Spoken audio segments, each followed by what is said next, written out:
Hemorrhoids can be a real pain in the butt, causing anal itching and burning and irritation. Get fast relief with all natural, doctor-developed and tested Anacool. Buy Anacool, Anacool, on Amazon right now and save 15% with code WABC 2024.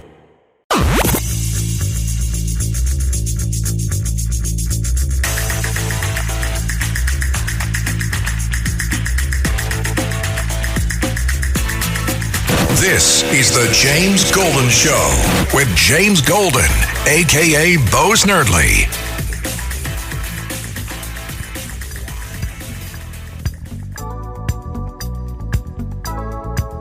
Welcome, my friends. The Saturday Morning Vibe is here. James Golden, Bo Snerdley with you. We're going to vibe our way through 3 hours this morning and hope you are with us for all 3. Lot to discuss. Of course, this was the week. And we are living in another week that could make or break the Biden candidacy. We have reviews from the interview last night that Joe Biden did with George Stephanopoulos of ABC News. There are other news stories out here that I want to cover. We will get to some of them. We have a full show lined up for you. Later on, of course, Princess Di, America's Princess of Policy, will be with us. Red Apple Media News anchor Lizzie Rattoballi will be with us. We have so much to do. The reviews, as I say, are in, and I'm just sorting through the news this morning is challenging because there are so many outlets with so many variations of what took place. We also, by the way, in the show today, will be talking film. Coming up about the midway point of the show, there's a new movie out. I've actually seen the screener of it. And we'll be talking with the director of that movie, The Sound of Hope, which opened on July 4th, Independence Day. So if you want to be part of the program, 800-848-9222 is how you reach us here. 800-848-9222. We have audio from the interview last night with Stephanopoulos and Biden. We will get to some of those bites. First, let me run through a few of the headlines. The Associated Press, which of course finds its way into many newspapers across the United States and the world.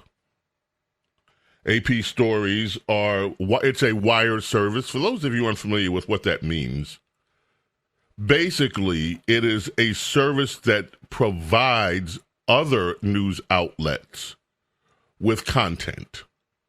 So you have AP staff all over the world. They write stories. Those stories are then shared throughout the media. Of course, there's money attached to it. And that's the way that many news outlets augment or add to whatever their mission is by bringing in other stories from other sources. AP is one of the largest sources in the world. Reuters is another one, Thomson Reuters. For a long time, UPI was, but they're still out there. All right, so the AP, and this will find its way into thousands, literally thousands of newspapers. Biden faced a low bar in his post-debate interview. It's not certain he cleared it. We'll look into that. 22 minutes came a full 8 days after Biden's disastrous performance in which more than 50 million people watched the 80-year-old struggle to complete sentences or respond to basic questions. The AP goes on to say that Biden faced a low bar. And we'll see. They're not certain that he passed it. Maureen Callahan from the Daily Mail, who was on this program a few weeks back, and she, by the way, has a blistering book on the Kennedys, the American political dynasty, the Kennedys. But Maureen has, in today's Daily Mail, a story with this headline: Deluded Biden just gave the middle finger to America. Begins this way: Joe Biden just stuck up his middle finger and told Americans everywhere, screw you.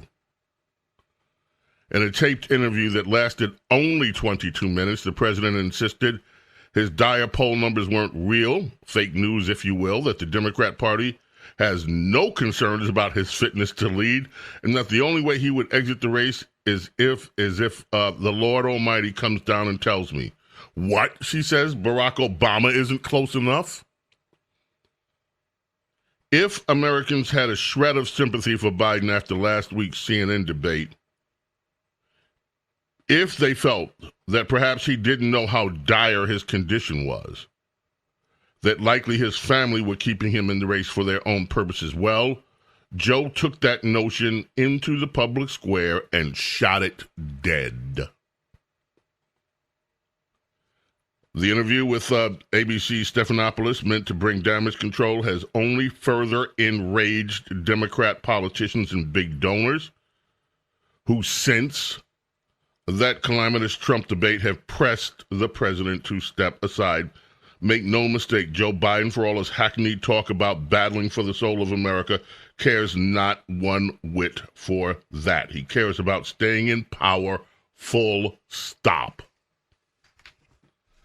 Nate Silver,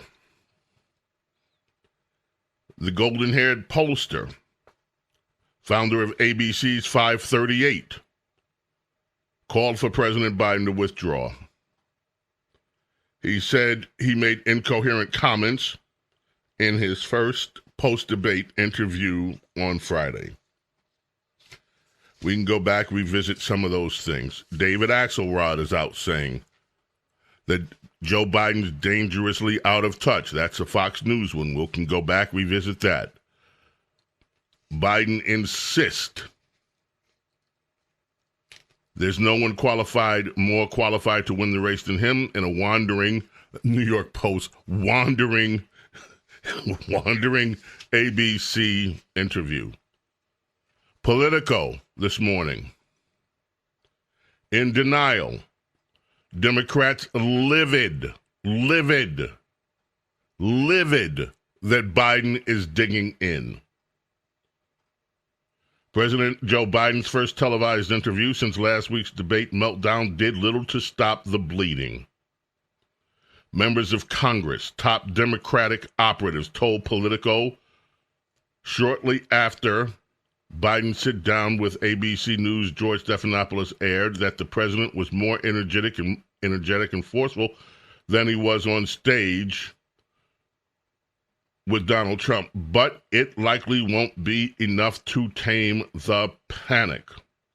And many were shocked by the president's blatant denial about his standing in the race and his repeated dismissal of his party's widespread concern. It's an approach some Democrats described as dangerous.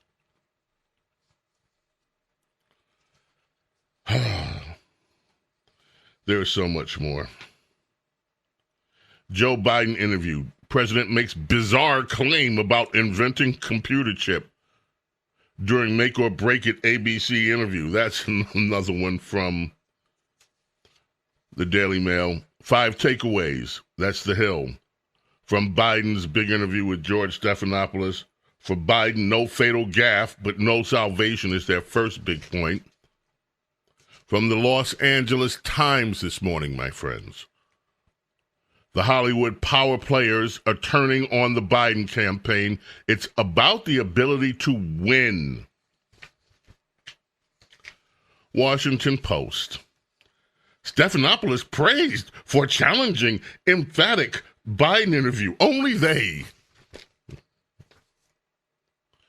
And there is another story, and you would hear this Anthony the Mooch, Scaramucci, was on with John Catsimatidis and Rita Cosby. And, Carlos, if we have any sound from that, we need to get that. And he basically said, this is coming, he is a Biden supporter. Now, many of you remember Scaramucci, former Trump guy, very briefly, press secretary, left on bad terms, backing Biden, out there raising money for Biden, doing all of it. But that story, and that can be found in the New York Post, Biden backer Anthony Scaramucci calls it political malpractice to suggest the president can serve another term. Former Trump administration official turned President Biden supporter, the Mooch, Anthony Scaramucci, called it political malpractice yesterday to suggest that the commander-in-chief can continue running the country for another 4 years. I don't think he can make it to the election. I'm just being brutally honest. I don't think he can make it the next 4 years, Scaramucci told Katz and Cosby Show host John Catsimatidis and Rita Cosby. It is political malpractice at this point to suggest otherwise. We'll try to dig that audio out if we can grab a hold of it. That's interesting development. I want to just say this before we head off to our first break. 2 years ago, our very own Princess Diana told the world in an article that Joe Biden was not going to be the nominee. 2 years ago. 2 years ago. Before anything like this had surfaced. Now, of course, Diana and I have had discussions, some of them you have heard on this show, whether it's going to be Michelle Obama, which is Diana's pick, or whether, to me, it will be someone else. But nobody can deny this. Princess Diana was the first one to say it wasn't going to be Biden. Now, if it is not Biden, I keep saying, and up until this week, I have maintained, you know what, no matter what, it's going to be Joe Biden. Yesterday, for the first time, I said on the air, I'm not so sure. I am not so sure because we have never seen what we are seeing now. The Democrats historically circle their wagons. They don't do this. The press is unified. The mainstream liberal press. And they are part of the Democrat Party. They are not a part of it. They are part of the party. They are the public relations wing. They are the propaganda wing for the Democrat Party. They are open in revolt against Joe Biden's candidacy. You have now Senator Warner and others that are now trying to coalesce a group of senators to go to Biden and say, get out. House members are popping up. They are scared of losing their seats. They're telling him, get out. The polling is 100% going in the wrong direction for Joe Biden. You have never seen, I have been following politics since I was a child, and I mean following it. We have never witnessed what we are witnessing at this moment in political history, which is the Democrats openly turning in revolt on their leader, who happens to be the president of the United States. Has not happened. Ever.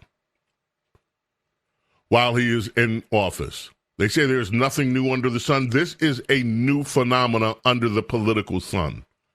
In this country, at least. So we'll see how it all plays out. But one thing for sure, no matter what, whether it's Michelle or not, Diana called something 2 years ago that is now looking very much like a real possibility. Louis Armstrong, of course. I see trees of green. On this day in 1971, America's jazz trumpeter, singer, band leader, I see them blue. ambassador to the world, For me and you. Louis Armstrong passed away. Hello, Dolly, of course, one of his big ones. When the Saints go marching in, ain't misbehaving. All we are, we have all the time in the world. So many others. Satchmo. Changed the game in music, American music.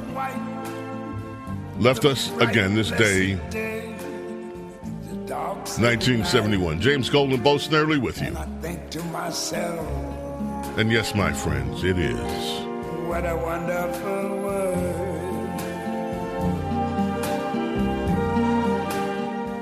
James Golden Show.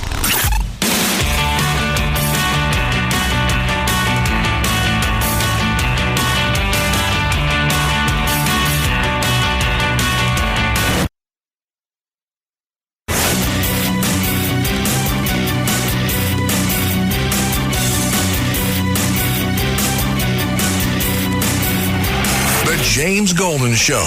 4 words that mean business with James Golden, a.k.a. Bo Snerdley.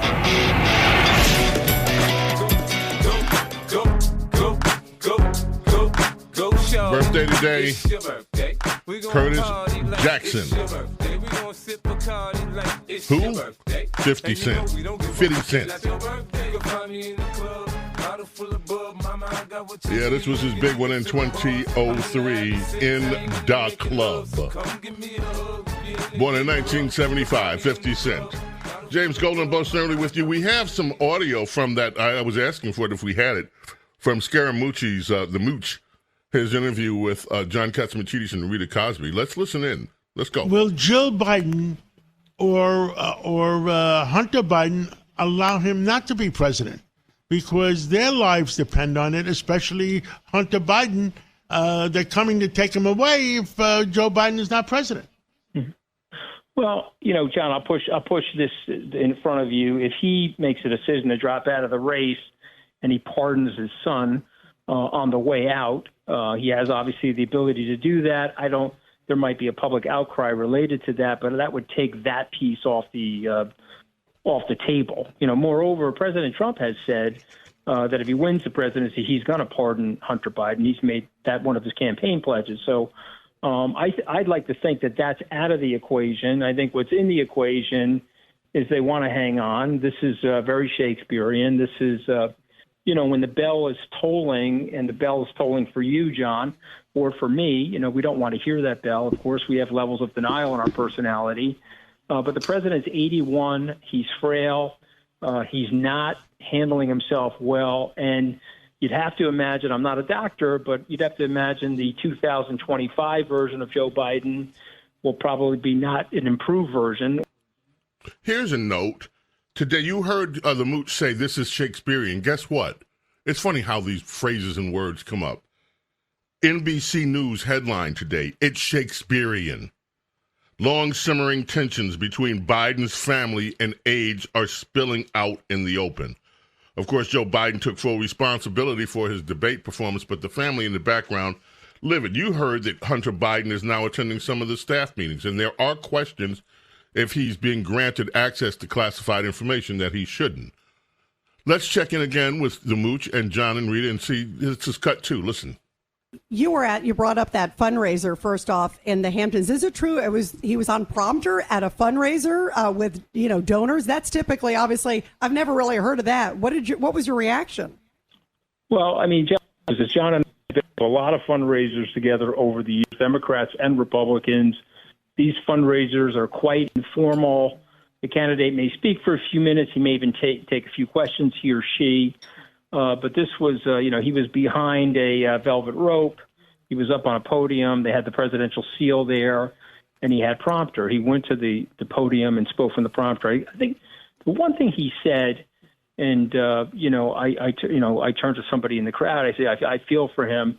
His wife introduced him, the first lady, and then before he got on prompter, he said, when we met, we had a 9-year difference in age. It's incredible to me that we're now 25 years apart, meaning he's 25 years older than her.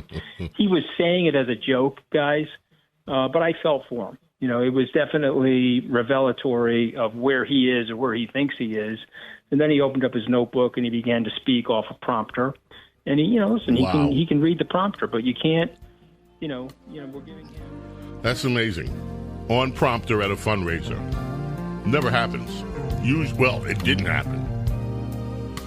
James Golden, Snerdley with you here. 800-848-9222 is how you reach it. We're going to check in with Stephanopoulos, too, and some of the audio from the debate. Keep it right here.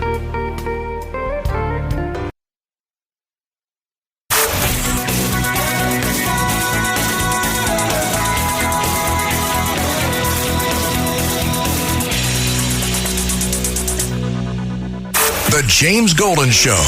It's politics, but theater of the mind with James Golden, a.k.a. Bo Snerdley.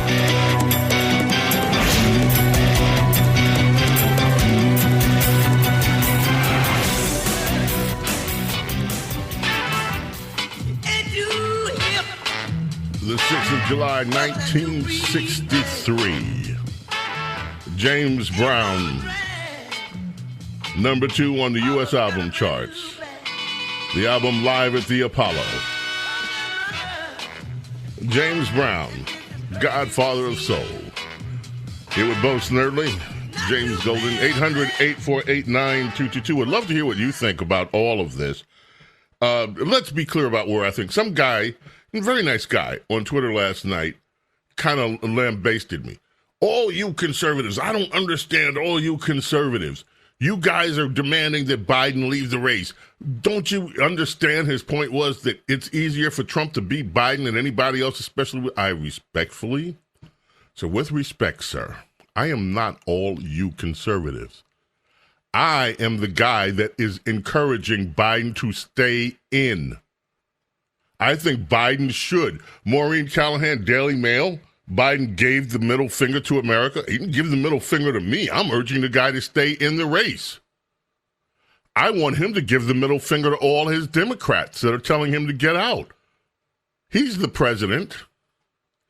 And a few other things on this. We're gonna get to the rest of the audio, but a few other things on this. The idea that American politics should be decided by gotcha questions from the news media, I have always found repugnant. Now, does that mean that I'm ignoring Joe Biden's inability to answer questions in this meandering way? Of course not. I think this exercise. I have multiple stories today about the mainstream media and the reaction that you, Americans, people all over this country, people listening to this show right now are asking about the media. And now they're surfacing. The navel gazing has begun, the pearl-clutching navel gazing from American media. Why was it a surprise? Biden's debate problems leave some wondering if the press missed the story. Duh! Of course they missed the story because they did not want to tell the story. What did White House reporters know and when did they know it? That's a Fox News one. You can find this at the Daily BS. Years of media misdirection over Biden's mental state are unraveling before our eyes. That's at the Daily BS today. Of course they are. And there are many more stories to come. Joe Abramson, former editor over at the New York Times, blistering criticism of the way that the press has covered Joe Biden. The questions about the American media don't come as a surprise to me, and certainly they shouldn't to many of you.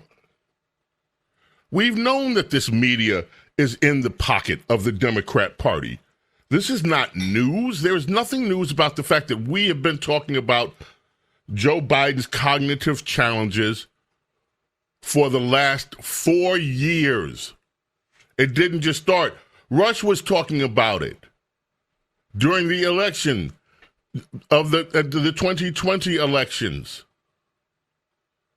Predicted, of course, what we're seeing here with Joe Biden's cognitive issues. But at the same time, I'm not totally in the pocket that because an 80-something-year-old man has a problem expressing himself verbally, I'm going to take some heat for this, but that doesn't necessarily mean that they're incapable. Now, with Biden, it goes a lot deeper than expressing himself. But there are times, anybody in the media will know that there are times when they misspeak, that they're trying to get a thought out. There are people in their 40s, there are people in their 30s, there are people in their 50s, 60s that sometimes reach for words or reach for a phrase, can't put their brain on it at that moment. It happens to all of us. And if it were just 1, 2, 3 episodes of that happening, then all of this would be not even worthy of discussion. It goes deeper than that with Joe Biden. I understand.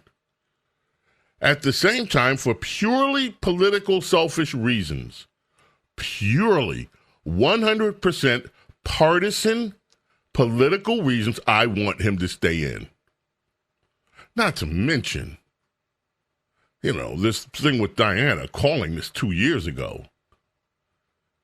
And if it ever turns out to be Michelle Obama, which it's not, but if it did, I have some major groveling to do. But that's another story for another day.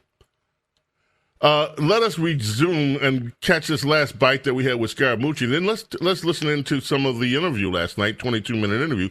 Scaramucci on with Katz and Cosby, cut 3. Let's do that right now. Anthony, what do you think is going to happen with Joe Biden? What is your suggestion and your thoughts? Because, of course, you're an important player in a lot of this. Well, the president obviously is not doing well, and so we all have to be honest about that. And I had the opportunity to see him last Saturday out in East Hampton. He looked a little bit better than he did the prior Thursday when he had the failing debate performance. But Rita and John, we have to be honest about these things and evaluate these things.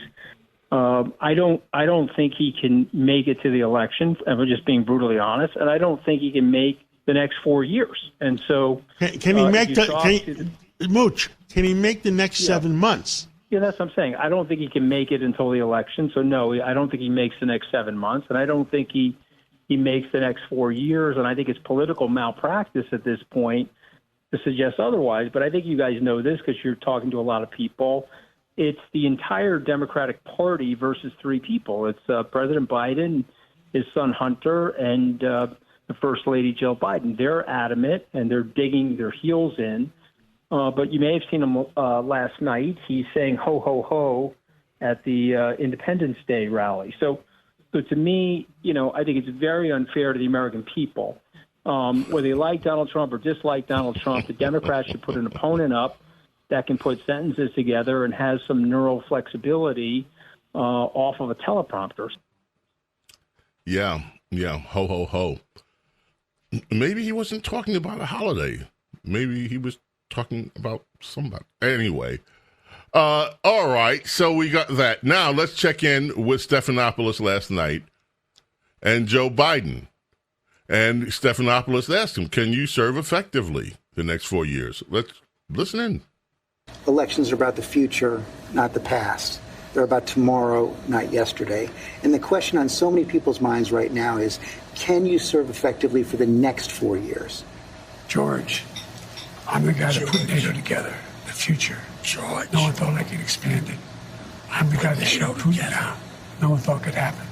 I'm the guy that put together the South Pacific Initiative with AUKUS. I'm the guy that got 50 nations out, not only in Europe, outside of Europe as well, to help Ukraine. I'm the guy that got Japanese to expand their budget. For example, when I decided we used to have 40% of the computer chip, and we invented the chip, that little chip for the computer chip. What's he talking about? The computer chip. I invented the computer chip. I'm the guy that put NATO together. And yeah, it was right after World War II. I put NATO together. Me, I did it. Folks, okay. Remember, that's like Al Gore when he said he invented the internet. I put NATO together. All right, so George asked him about the polls. Let's check that out. All that is true, but 2020 was a close race. And your approval rating has dropped significantly since then. I think the last poll I saw was about 36%. The number of Americans who think you're too old to serve has doubled since 2020. Wouldn't a clear-eyed political calculus tell you that it's going to be much tougher to win in 2024? Not when you're running against a pathological liar. Not when he hadn't been challenged in a way that he's about to be challenged. Not when people... You've had months to challenge him. Oh, sure I had months, but I was also doing a hell of a lot of other things, like wars around the world, like keeping NATO together. Yeah, I was busy doing other things, like making war. Yeah, thanks, Joe. Like keeping NATO together. NATO did not need you to keep it together. Donald Trump actually did more for this country with NATO than any other president, including you. And I don't want to get sidetracked into a long debate here, but the history of NATO is Europe has not been paying its quote-unquote fair share since World War II for the North Atlantic Treaty Alliance. They haven't been. Donald Trump threatened to pull us out of it unless these guys started picking up the tab. That is what brought NATO together. These calls for expansion in NATO have been going on long before Joe Biden. I'm the guy that put NATO together. Delusional. But keep him in. And then we get to the issue of his mental health. George and Joe. Here we go. There are concerns about your age and your are growing, so that's why I'm asking, to reassure them, would you be willing to have the independent medical evaluation? Watch me there's a lot of time left in this campaign. It's over 125 days. So the answer, make a decision. The right answer right now is no, you don't want to do that right now. No, I've already done it. He's already done it. Well, has he really taken that cognitive test? No. All right. George presses him a little bit, and this is what that went. How that went. But part of the other concern is that it seems to have fit into a pattern of decline that has been reported on recently. New York Times had a headline on July 2nd, Biden's lapses are said to be increasingly common and worrisome.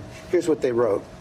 People who have spent time with President Biden over the last few months or so said the lapses appear to have grown more frequent, more pronounced, and after Thursday's debate, more worrisome.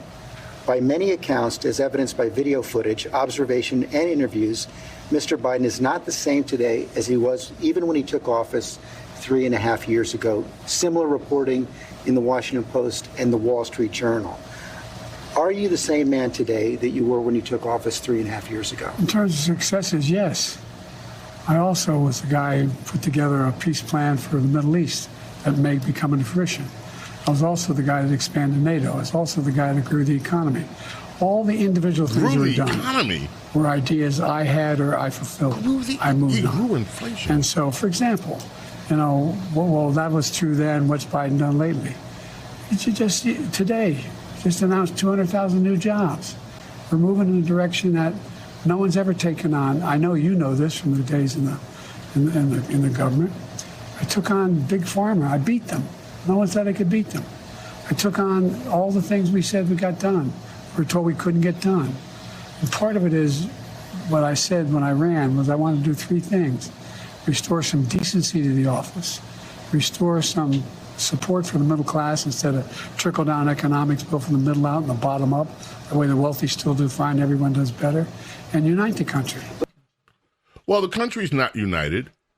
The economy is in shambles. In fact, there are stories today. I have one story. I didn't even print it up. Some 61-year-old person that has to use the gig economy now to drive all the time, no days off, can't make ends meet. Those stories, there are thousands of them that we can pull out. He says he grew he grew inflation. He didn't grow this economy. He cited the job numbers. He forgot to mention that unemployment ticked up. Why? 206,000 jobs, non-farm payroll jobs. That's not an America at its full strength. And no one has dug into those numbers that I've heard about to tell us how many of those jobs are government jobs. He's grown government, but has the private sector grown? You could go on and dispute all of this, but I want him to stay in. Stay in, Joe. Stay in. And then finally this, Joe Biden says that everybody's telling him to stay in the race. Let's listen into that one. I mean, on a more practical level, Washington Post just reported in the last hour that Senator Mark Warner is assembling a group of senators together to try and convince you to stand down because they don't think you can win. Well, Mark is a good man. We've never had that. He also tried to get the nomination, too. Mark and I have a different perspective. I respect him. And if Chuck Schumer and Hakeem Jeffries and Nancy Pelosi come down and say, we're worried that if you stay in the race, we're going to lose the House and the Senate, how will you respond? I go into detail with them. I've spoken to all of them in detail, including Jim Clyburn. Every one of them. They all said I should stay in the race. Stay in the race. None of the people said I should leave. But if they do? Well, it's like, they're not going to do that. You sure? Well, yeah, I'm sure. Yeah, I'm sure. Look, I mean, if the Lord Almighty came down and said, Joe, get out of the race, I'd get out of the race. The Lord Almighty's not coming down. Well. All right, then. James Golden, a.k.a. Snerdley. Oh, yeah. Crazy is it. Beyonce, Jay-Z, #1 on this day, back when that album was released. This was her debut solo album.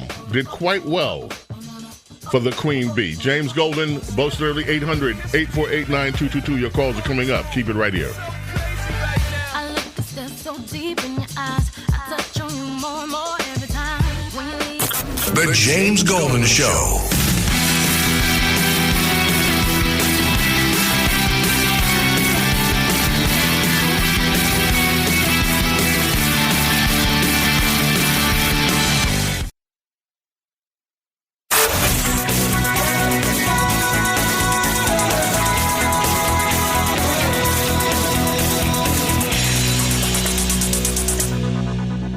The James Golden Show.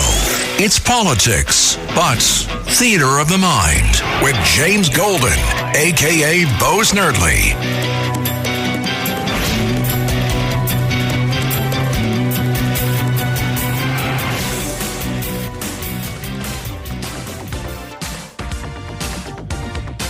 July 6, 1985. Phil Collins tops the charts. This is from his third studio album, No Jacket Required.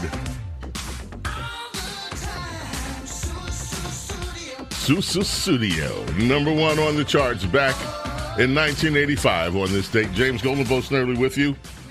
Want to go to a call. Let's see. My screener is on screensaver. Love to go to a call, and I think want to start with Bill in New York. Bill, how are you? Hello? Bill, your turn. How are you? Fine, thank you, sir. Okay, so talk. What's on your mind? What's on my mind is what the Democrat Party did to Donald Trump in New York. Mm-hmm. They used all Democrats, the judge, prosecutor, everybody was against Donald Trump, all Democrats. And when you see what he did, what they did to him, I'm 80 years old, and they did what like the Nazi Party did in Germany. They don't they don't go by the rules of the Constitution, Bill of Rights. It meant nothing to them. The only thing that bothers me is how did the rest of the Democrats live with themselves? Okay, let me just address this because I've heard, yesterday we played Joy Reid, and if we have time, we may play that again. And she made reference to keeping Hitler out of office. You just mentioned the Democrats of the Nazi Party and all this stuff. Let me just say to you very respectfully, Bill, and thank you for the call. I do appreciate you so much. But let me just say this to you and to everyone else, that I don't like this business of throwing around like the Nazis or calling Trump Hitler or these things, because it minimizes what the Nazis were, who the Nazis were, who Hitler was.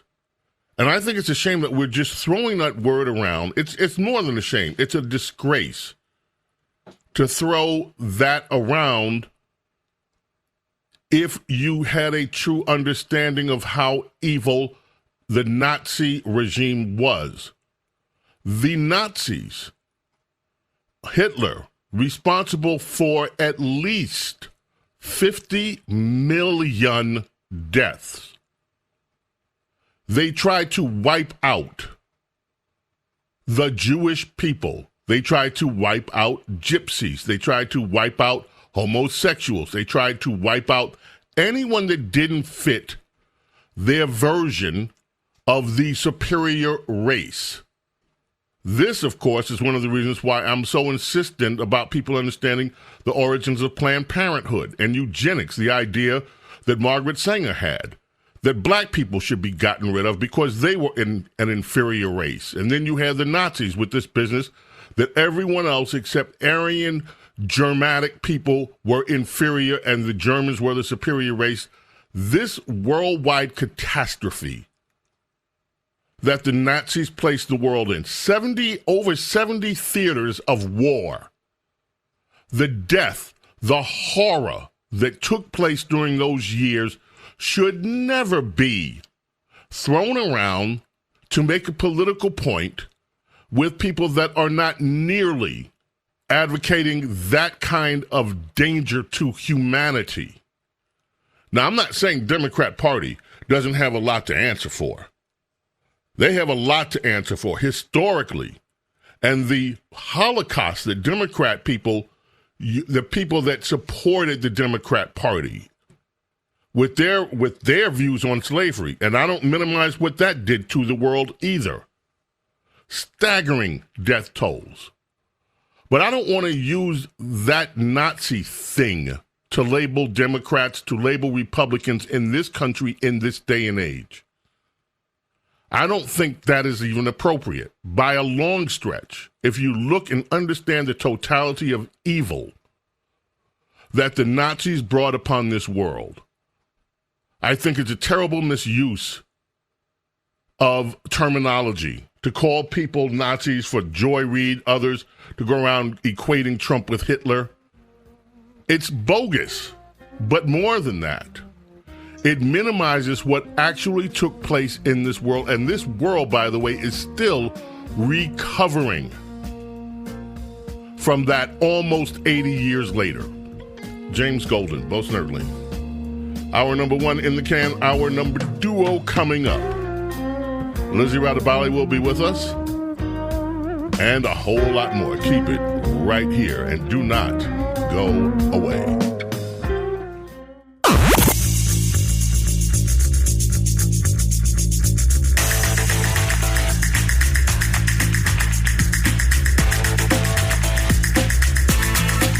This is the James Golden Show with James Golden, a.k.a. Bo Snerdley.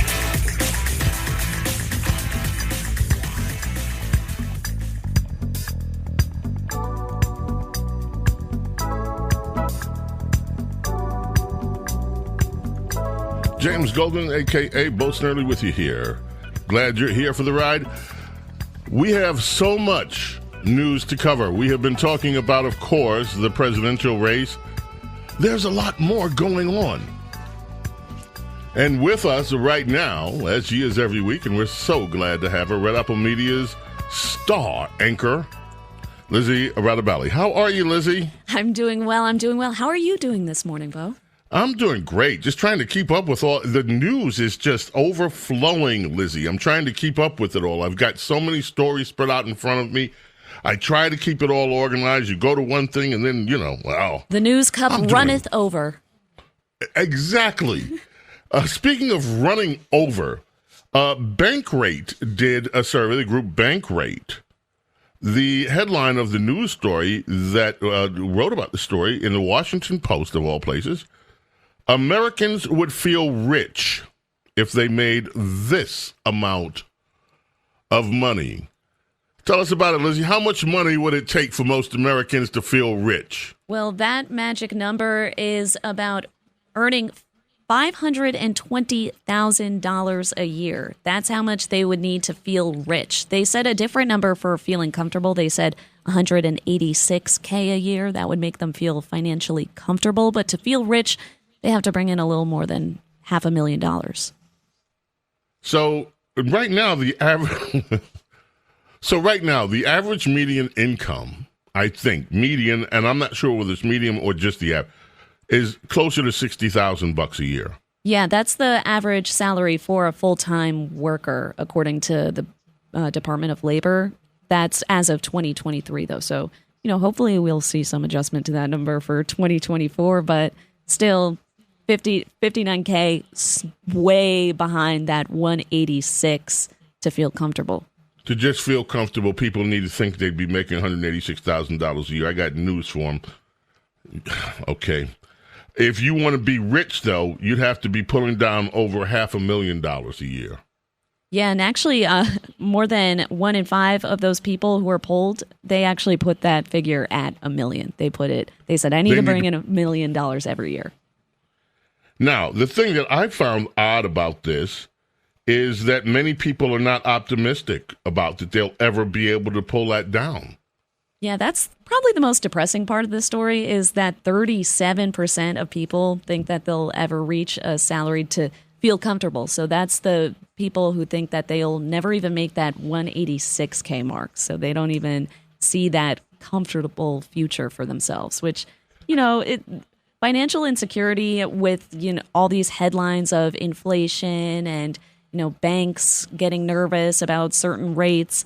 It's fair to feel that insecure, and especially we're so still not far out from 2008, that huge financial crisis that we had. So people, they're still a little uncomfortable. They have really high standards for when they will be comfortable.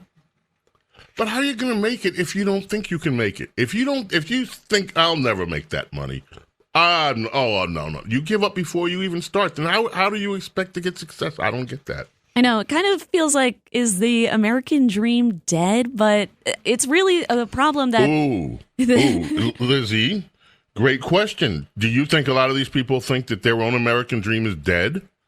Yeah, 37% of people who don't think that they're ever going to achieve financial security, that's kind of sad. Like, we used to be the rags to riches country. The whole point of the America was the promise for a prosperous life here.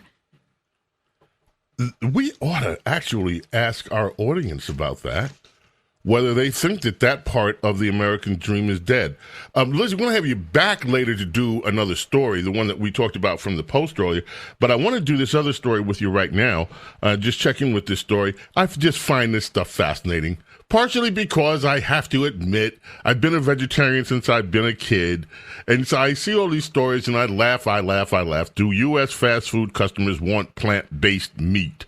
Now, to me, by the way, there's a big difference when there's stuff plant-based meat like the Beyond Burgers and all that stuff. They had that Nathan's contest 4th of July. The guy that usually wins, they kicked him off, didn't even allow him to compete because he endorsed some plant-based hot dog. Joey Chestnut. Yeah. And then the folks at Nathan got all ticked off at him and said, you're not going to have the Nathan's dog if you're eating the plant dogs. Yeah, Major League Eating, they said that's not going to fly. Okay. So, but it turns out, Panda Express, they're reintroducing their plant-based chicken. Yeah, and honestly, I'm in the same boat as you. I don't eat beef or pork or anything like that, so this is honestly a huge relief to me. I quite enjoy all the plant-based options that they have. Burger King has the Impossible Whopper, KFC even has like Beyond Chicken. There's a good amount of plant-based options out there, but more restaurants are picking up on this market for these products. Well, last week, McDonald's said they're not going down. They're not down with this thing. They had co-developed something, the McPlant, with Beyond Meat. And I guess the McPlant got the McDoor. Well, it made it in McEurope, so it made it in McEurope, but McAmerica said no. Yeah, no, America, I guess, wasn't ready for that. But McDonald's hasn't been doing well, like, in general. They've been reporting, like, lower sales, I believe. And some people count that to they've been on, like, the BDS list. A lot of people have been boycotting them in regards to... They've been boycotting the Mickey? They've been boycotting Mick? Yeah, in regards to the conflict out in the Middle East. But, you know, it's definitely not related to that. I just think they weren't ready to pull this major move out here. They weren't really sure if it would really succeed. So McPlant did okay in Europe. McPlant got the McDore in America. McDonald's says, no, we're going to just stick with our regular cow burgers. But Panda Express is saying they have something called Beyond Orange Chicken, which I've never tried before. And why don't you try it, Lizzie, and let us know how it is? No, I definitely will. I quite enjoy General Tso's like tofu out in. Oh heck yeah! Yeah, so I think that this is definitely gonna check some boxes for me. I'm definitely gonna be ordering. There's one right across the studio here in Midtown, so I might be a frequent flyer there. All right. Lizzie, we're going to have you to come back later. We got a great story. We want to hold it till the next hour. America's Small Caffeinated Mom, Rhonda Schrock, is in the air today. So I'll tell you what we're going to do. We'll use that time because the story that you have dug up is so inspirational, and I want to share it with our audience in that time segment, okay? So come on back and visit us a little bit later. Looking forward to it. Thank you, Bo. Thanks, Lizzie. James Golden, a.k.a. Bo Snerdley. We've got people that have been holding on the phones. And I want to grab some phone calls really quick because we also have an interview coming up. That's awesome. So let us head back to the telephones really quickly and catch up with Lauren in New Jersey, who's been holding quite a while. Hello, Lauren. Good morning. Oh, good morning, James. Thank you for your wisdom and knowledge. Thank you. Well, thank you. You're welcome. We all love you, James. And you have a very nice call screener. Oh, thank you. The staff is awesome. Yeah. I will say that. Yeah. They are just totally awesome. So what's on your mind this morning? Well, James, anyone knowing the truth and anyone having basic common sense, has clearly seen the very dangerous and devastating results of the Democratic policies. And one of the main responsibilities of the president is to keep U.S. citizens safe. Oh. So with that in mind, James, my question is, what person needing a babysitter would hire Joe Biden? Well, let me see if I can answer that and not be disrespectful to... That is a difficult question. Are they going to shower with the children would be one of the questions to ask, because, of course, one of the stories that is unreported, I should not say unreported, we learned about it in the media, but it does not get discussed very often, are the diaries of Joe Biden's daughter. And in those diaries, she talks about how uncomfortable she was made to feel showering with her dad. It's not a very pleasant topic. It's not something I would want to expound on, much to say, but the story is out there for anybody. And by the way, that diary has been authenticated. It is her diary. And she complained about the theft of her diary. And the contents of that diary have made its way into some of America's news outlets. Others ignored it. Then you go through with this business of the sniffing of the hair. It's a very uncomfortable topic with Joe Biden and children. So a very, very uncomfortable topic. So I don't think most Americans, Lauren, to answer your question, that had babysitting needs would ever turn to Joe Biden to babysit those kids. But you just said something about American policy and keeping people safe and the Democrats and their policies. Let me, Lauren, tell you about a story that took place overnight. Okay? You ready for this? Nearly 100 looters. Picture this. 100 looters descend on one place, a gas station. It's one of these gas station, marketplaces in Oakland. The guy estimates, the owner, Approximately 80 to 100 people broke through his store's front doors. They grabbed everything that they could put their hands on. Shelves were ripped apart. All the grocery items were torn or stepped on or vandalized.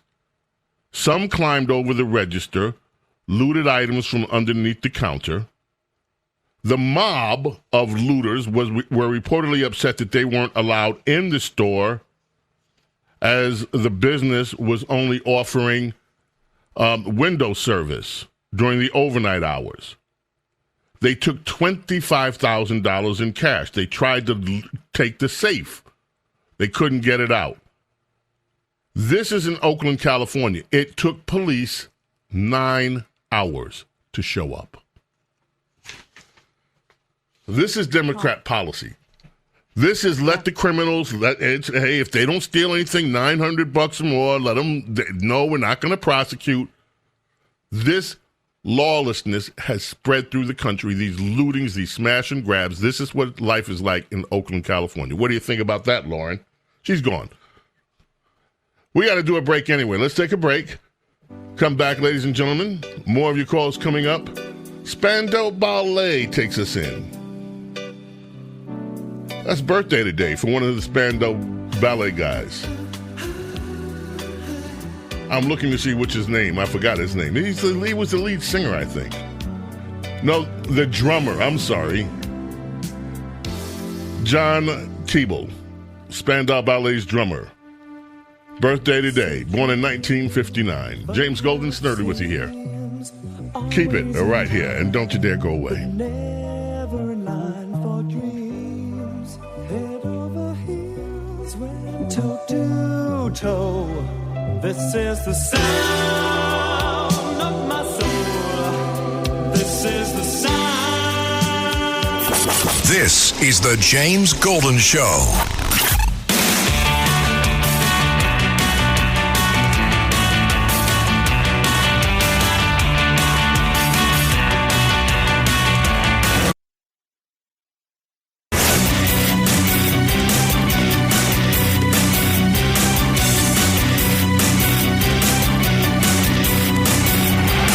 James Golden Show.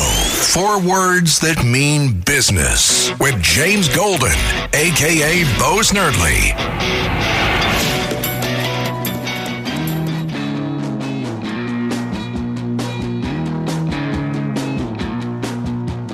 July 6th, the year is 1968. The Rolling Stones go to number 1. Jumpin' Jack Flash becomes their 5th, the number 1 United States single. Keith Richards said that he and Mick Jagger wrote the lyrics while staying at his country house. They were awakened one morning by the sound of the gardener walking past the window. When Jagger asked what the noise was, he says, "Oh, that's Jack, that's Jumpin' Jack." Jumpin' Jack Flash came out of that. Yes. Rolling Stones, James Golden, Bo Snerdley with you here. Let's head back to the telephones very quickly. Let's go to East Meadow in New York and Rich. How are you doing, Rich? What's on your mind this morning? I'm doing great, Bo. Thanks for taking my call. There's been a lot of chatter about how the Democrats will get Joe Biden to move out of the way. And my question to you is, who will Merrick Garland be loyal to? The Democrat establishment, powerful machine, or the old man that everybody wants to move on from, Joe Biden? They all want him gone, and he's going to go. So if you believe that the Department of Justice is a weapon used by the left, they will use it amongst their own to get rid of the one-time useful idiot who they no longer have a use for. Do you think Merrick Garland will stay loyal to his party or the old man? Merrick Garland will stay loyal to Merrick Garland. Okay, that's where we are right now. He's not, the party doesn't matter right now. The old man doesn't matter if Merrick Garland senses that there is something in the future with a second Trump term that could put his status in jeopardy. And there is, by the way, this contempt of Congress charge. Right now, it's amounting to nothing. Remember, at this very moment, Steve Bannon is in jail because of contempt of Congress. If there is a change of administration, if someone looks into it and actually finds out that Jack Smith has been illegally appointed, and that was raised in this decision, the immunity decision with Clarence Thomas raised that issue, that this may very well indeed be an illegal appointment. Merrick Garland may have a lot to answer for if there is a change of administration. I think the answer to your question lies in what will he do in the best interest of Merrick Garland and protecting his own Fannie. That's going to come, and no reference there to Da Fannie, and she might have some issues too coming up.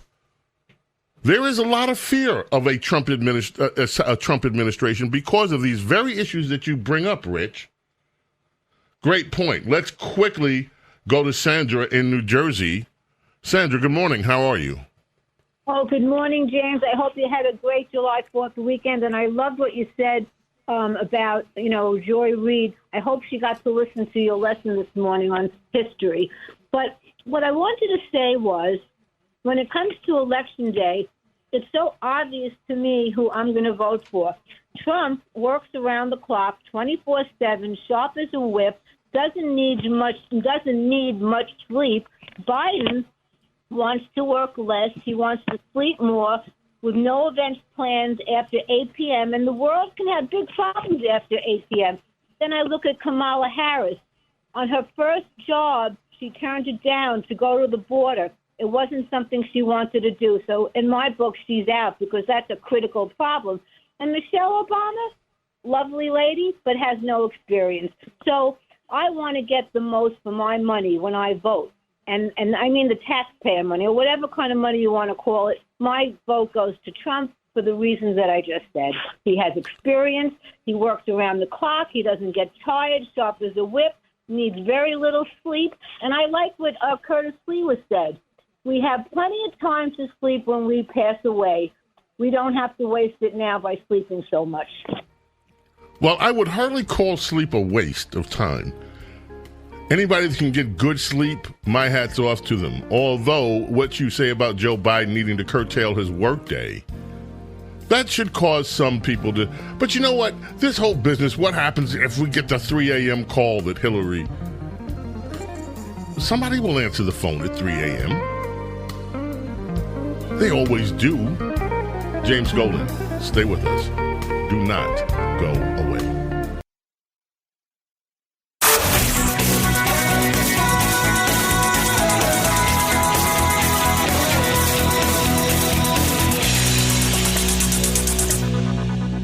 The James Golden Show. It's politics, but theater of the mind with James Golden, a.k.a. Bo Snerdley.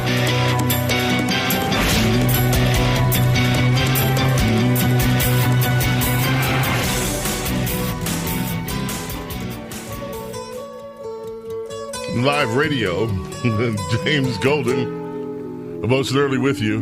Here comes the sun.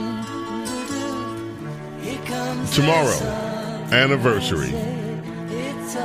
George Harrison's song, Here Comes the Sun, was recorded on July 7th, 1969. Two other Beatles are on this. Paul McCartney, Ringo Starr. Recorded, of course, at Abbey Road Studios in London. John Lennon wasn't there for the recording of this one. He was recovering from a car crash that he had in Scotland. So he missed the recording date. Of course, this became one of the Beatles' many number one hits. A song that's been covered so many times. Here Comes the Sun. So yeah, live, we were supposed to be talking right now with the director of a new movie out called The Sound of Hope. It is the story of Possum Trot. We have not been able to reach him, so what I'm going to do is just delay this until we catch him. I want him to talk about the film, not me. I've seen it. It's pretty amazing. I'll just leave it like that. Here's what happens, ladies and gentlemen, when you mix alcohol and other things. Showboating, South Carolina, father killed after lit firework he placed on his head explodes.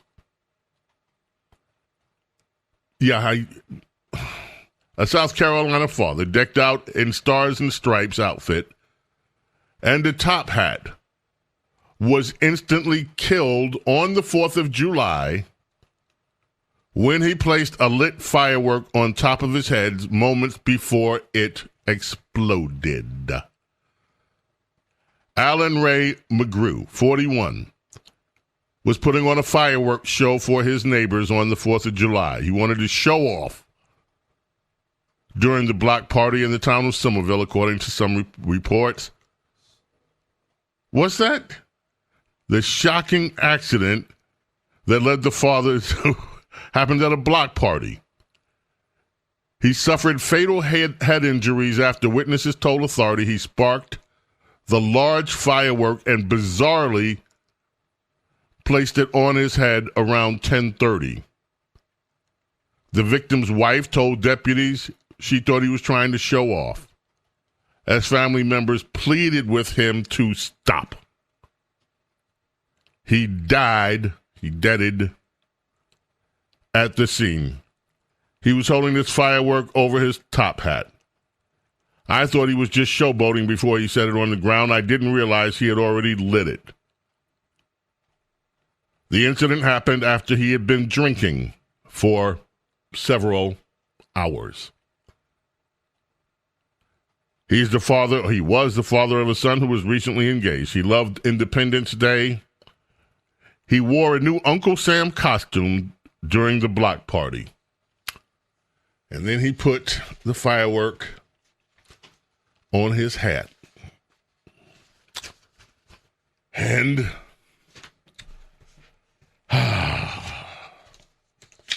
was not a happy 4th.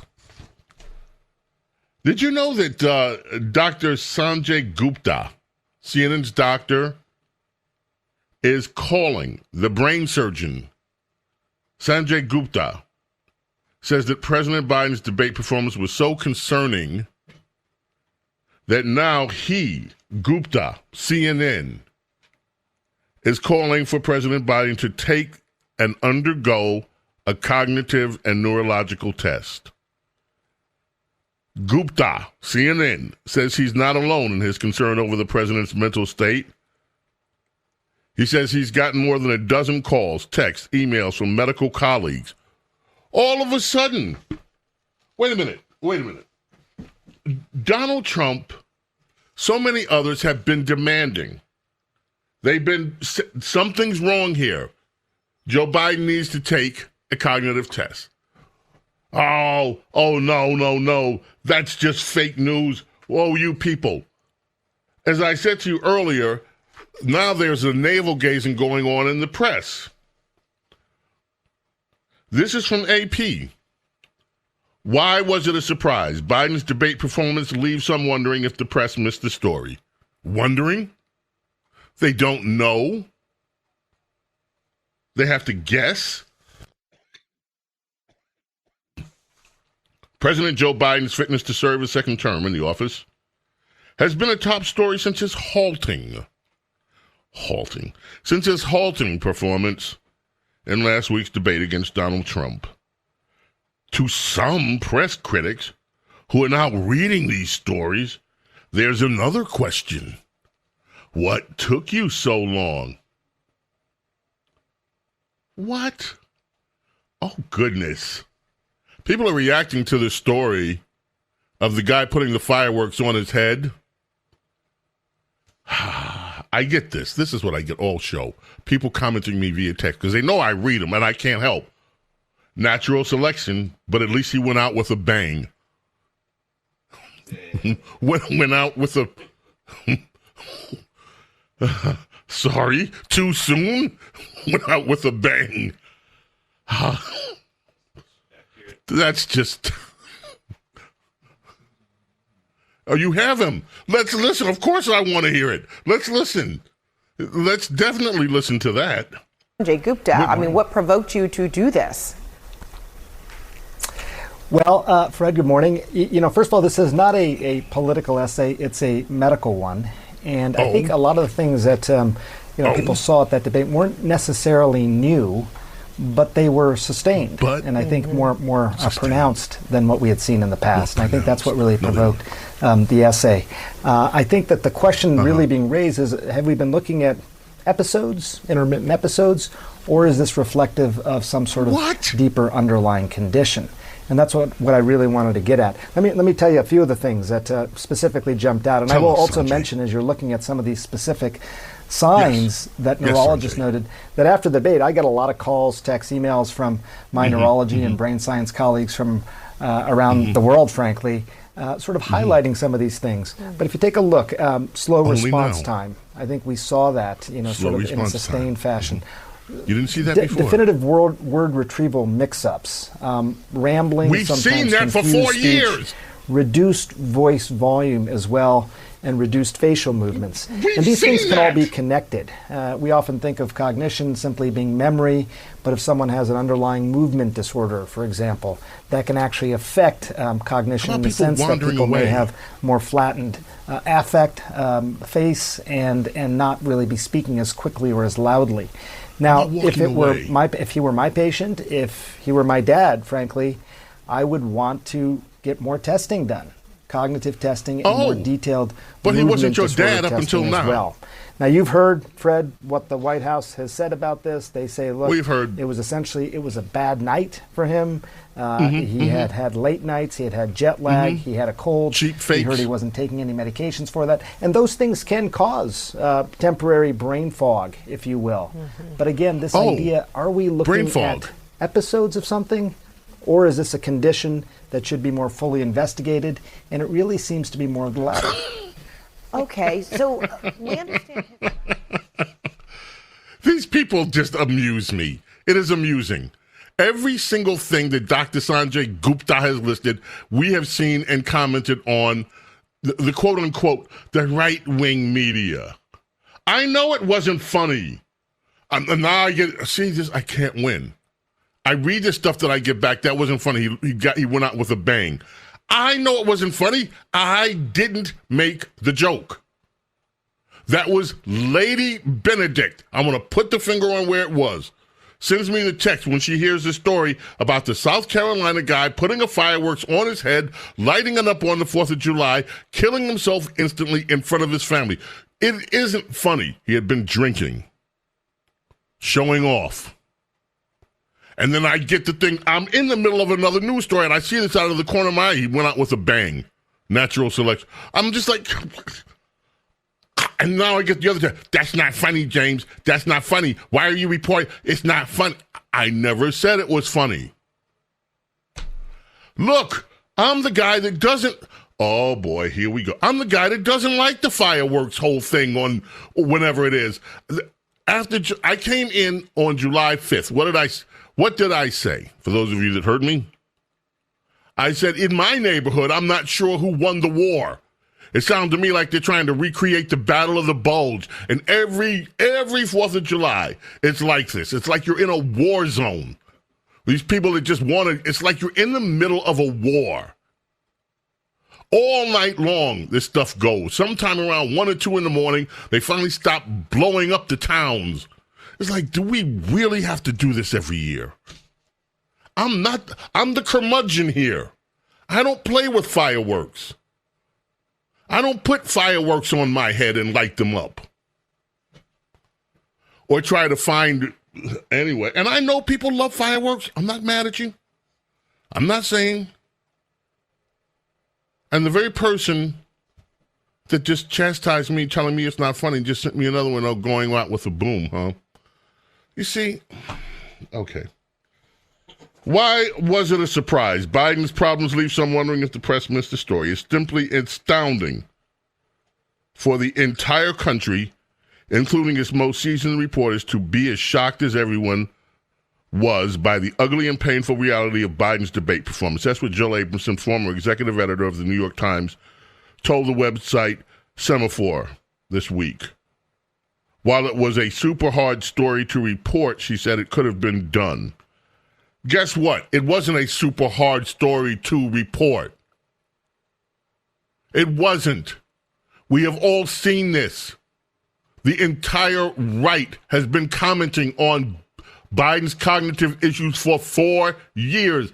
Now these guys in the press, it was a difficult story to report, but maybe we should have done it.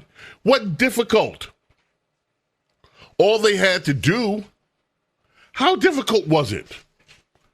I just ask you, go back and look at the way that this same press corps has treated every single Republican. Go back and look at the way that they treated Ronald Reagan. They kept floating stories that Ronald Reagan perhaps was ill during the last part of his presidency. They didn't hesitate. Look at the way they made fun of Gerald Ford. And this goes in with the pattern. If you have a healthy president like Bush 41 was, then they make up other stories about him. Supposedly, he went over to some secret mission to betray America. All that stuff that came up with Bush 41. You look at the way that look at what they did to George W. Bush. They ridiculed him from day one. They constantly made fun of the way that Bush spoke. Question his intelligence. It goes to the vice presidents. Look at what they do to Republican vice president. Dan Quayle? The nominee Sarah Palin? They are continually on the attack with any Republican. And yet, this has been present. This condition that Joe Biden has had has been present for his entire presidency, and all of a sudden now, they're navel-gazing. Why was it a surprise? Biden's debate problems leave some wondering if the press missed the story. That's from the AP. Wondering if the press missed the story. Really? There's an answer to that. Yes. You missed the story on purpose. And if you didn't have to report the story now. Hey, I got another. Get off my lawn. That's what my nickname now. Get off my lawn. Telling me it sounded like Beirut in her neighborhood. Yeah, but at least nobody put up fireworks or large fireworks on their head like this poor guy did in South Carolina. Did we miss the story? Not interested in the story. Ralph in New York, you're up next, Ralph. How are you? Good morning. Good morning, Mr. Golden. Always a pleasure to speak with you. And I know you touched on the subject. The reason I called was about the press. What do we do about these people that refuse to report honestly about Joe Biden's condition and anything else that's going on in this world? How do we handle these people? So you have to filter it. No, you have your. Let me answer you. See, this is a great question. How do we handle it? You don't. Let me tell you something, Ralph. Partisan news has been part of this country since before it was a country. You're looking, yes, Carlos, partisan news. You can go back all the way through, even before we became a nation, and look at the quote-unquote press. It has been partisan. But at least people didn't try to hide behind this veneer of objectivity. You knew what side certain publications were on, what side other publications on. What you do is you compete.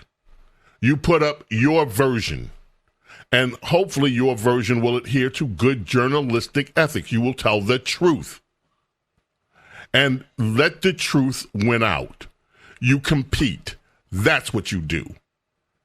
We don't have to shut them down. They're shutting themselves down. People are seeing how unreliable they are. You compete, and you do better than they do. James Golden. Oh, I know this song.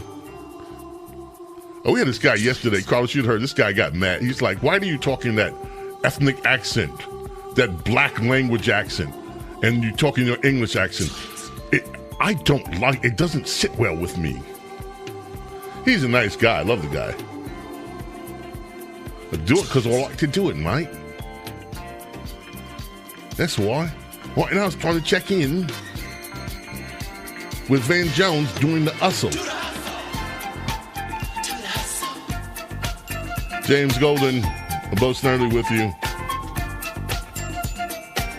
We are coming back to more of your calls.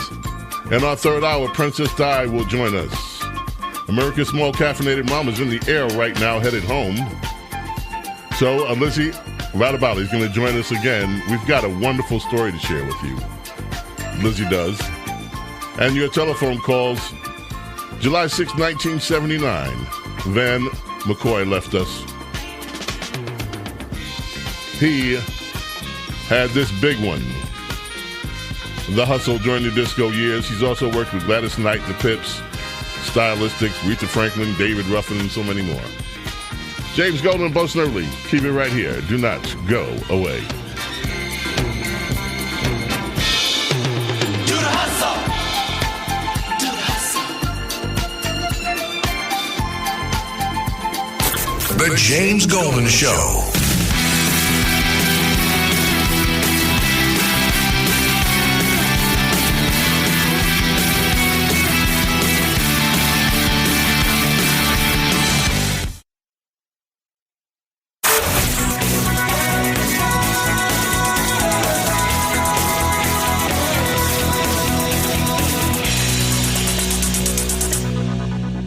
The James Golden Show.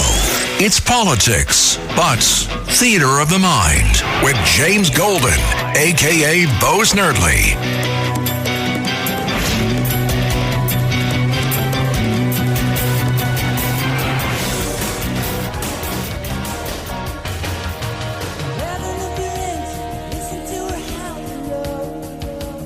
Kenny Loggins brings us back. Going into the danger zone.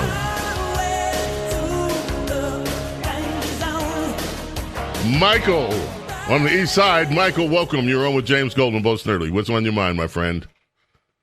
I have to tell you, it is such a pleasure. A friend of mine put me on to you, and I started listening, and now it's addictive. And your musical interludes are not bumper music. These are educational, fun interludes. But thank you. The purpose of my call was in reference to this guy that blew his brains out. I would like to know, what is his ethnicity? Was he a member of the black community, or perhaps was he a cracker? Well, now look, cracker. No, don't dump the word cracker. Cracker is not a pejorative if you're talking about a Floridian who has a native-born Floridian. They call themselves crackers. It is a proud term. It's not used like the insult. But was he a member of the black community? I don't know. Let's profile him. I think this is let's profile him, because I don't know. The story doesn't say what ethnicity is, but it does give us clues that we can build a profile from. Let's see. He had an Uncle Sam suit on. He thought the 4th of July was such a wonderful patriotic day that he went out and he bought an Uncle Sam suit and dressed up as Uncle Sam, complete with the top hat. Now, let me ask you a question. Does that sound more like Ray Ray, or does it sound like Jim Bob? I don't know who Ray Ray is. We're just using generically. Ray Ray would be the black guy, and Jim Bob would be the white guy. Or does it sound like if we're just doing black and white, we could just spread this out, but, time is running out. So I'm just trying to do profile. Does it sound to you something like Ray Ray would do or Jim Bob to go out and buy an Uncle Sam suit and then hold a big block party and, I don't know, in South Carolina. He was Ray Ray, but I guess if he was drinking a lot of liquor, then you could call him spiritual. Well, I'm going to tell you something, bro. It wasn't Ray Ray. I'll tell you right now, it wasn't Ray Ray. Love you, man. We got to go. Third hour coming up. Keep it right here. Don't you dare go away.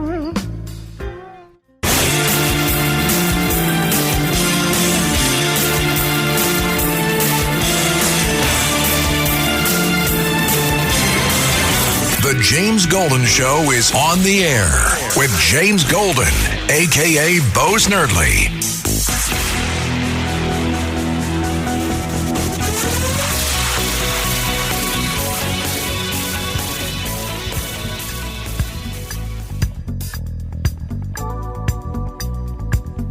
Welcome to our number trio. On our 3-hour affair, the vibe here on Saturday is so cool, and we're glad you're here with us. We had a lot of people responding during the break. Got all kind of things. Hey, you just burst that guy's bubble. He wanted it to be Ray Ray. And then I got a note from the Countess of Conspiracy. She told me that, hey, it's Jim Bob for sure. And even the BF, Tom Bond, brother of James, Tom Bond. Hey, it's Jim Bob for sure. And so the question that America is asking right now, was it Ray Ray or was it Jim Bob? We had the caller wanted to know, hey, what was the ethnicity of the guy who put the fireworks on his head and sadly took himself out on July 4th, showing off to friends after drinking? Was it Ray Ray or was it Jim Bob? We're just doing our own version of profiling here just to see how accurate we think we can be. And if we ever find out, I'll let you know whether we were right or not. Was it Ray Ray or was it Jim Bob? Or somebody else? Anyway, it is time, ladies and gentlemen, for me to eat a little crow. And just a little bit. I'm not having a full sampling of it. It's time for a radio royalty. Just a little bit. With James Golden and America's Princess of Policy. Not eating a lot of crow. Just a little bit. The Princess of Policy is with us, ladies and gentlemen. Her royalness, her everythingness, Princess Diana, who is visiting Queen Mum and the Countess, her sister of Michigan. Your Highness. Oh, the question that America wants to know first, was it Ray Ray or was it Jim Bob? I'm gonna hold that question until you answer it, but I will tell you what we do know, that it was male. And so it was male. It doesn't make a difference. It's male. Exactly. We are certain of that because that is never something any woman would ever do. Of course. Oh, leave it to Princess Di. Okay, Princess Di, I have to eat just a little. Look, I'm not going to be wrong on the Michelle thing. Okay. But I vehemently said to you that no, it's going to be Joe Biden. Joe Biden is staying in the race. No matter what, it will be Joe Biden. As of yesterday, I am now wavering a bit. I still believe that it will be Joe Biden, but I must concede to a point that you made. Diana, Princess Di, we have not seen this before. They are pulling out everything. The Hollywood contingent has been called out. Abigail Disney, I'm not sending any more money until he's gone. And others. You have the entire left-wing media apparatus telling Joe Biden to get out. You have United States senators now organizing an effort among U.S. senators, get out. You have House members. House members are usually so fearful of speaking up that somebody will cut the funding off from their campaigns. You have Democrat House members, get out. It is a crescendo that is building. Get out. Well, I'm happy to hear that crow is starting to be eaten, and it's probably best to eat it a little bit at a time. And so as this unfolds and as the years turn, plate will become a regular portion for you. You know, you just can't take a look. See, this is what happens when you can see just a little bit. Look, you're wrong about Michelle. That's never going to happen. Okay, and if you're still with that delusion, sorry, you're going to be eating your own portions of crow in a few weeks from now. But I am willing to concede that the way this is going, it looks like it would take something, I don't know, but nobody can force him to say, I'm out, unless they pull this 25th Amendment thing on him. And they're not going to do that. Well, listen to some of the new reporting. First of all, I don't know if you heard Van Jones. I did.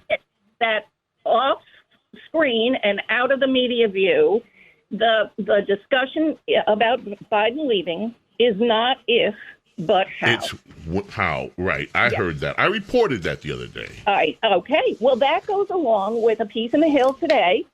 Here's how the process to replace Biden works. Now, that is reliant on a lot of the reporting of ABC, which is how could Democrats replace Joe Biden? They are actually looking at the mechanism. And according to that report in ABC, this is based on what I pointed out, this weird thing that happened with the Ohio ballot, which they suddenly forgot the deadline. Democrat Party suddenly forgot the deadline. And so they have enacted what they're calling a virtual convention roll call. You said this 3 weeks ago, yes. And this turns out to be the key in the ABC latest reporting of how this would go down.